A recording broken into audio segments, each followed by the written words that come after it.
হুম, আমি দেবাশিস কুমার। আমি একজন মেয়েকে ভালোবাসতেছিলি, কিন্তু এমনি ভালোবাসাটা এমনি তৈরি হয়েছিল।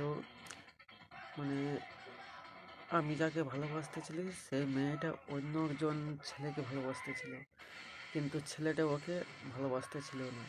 কিন্তু আমি যখন মেয়েটাকে যাই বললি আমি তোমাকে ভালোবাসি, তখন মানে মেয়েটা বলছে আমি একজনকে ভালোবাসি।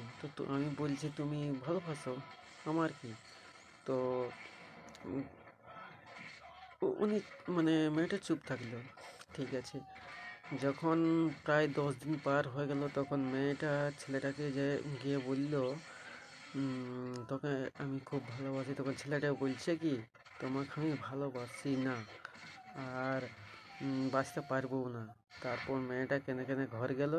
তারপর আমার সাথে দেখা হলো। দেখা হওয়ার পরে বলছে এরকম ব্যাপার। তো বলছি তুমি আমার সাথে প্রেম করো। তো বলছে কীরকম হবে, ওটা হবে বলছি। তারপরে আমার সাথে ওর প্রেম ওই কিছু কিছু লাইন হতে লাগলো আর কি, মানে জলদি হয়নি। প্রায় 20 থেকে 30 দিন পর আমার লাইনে এসেছিল।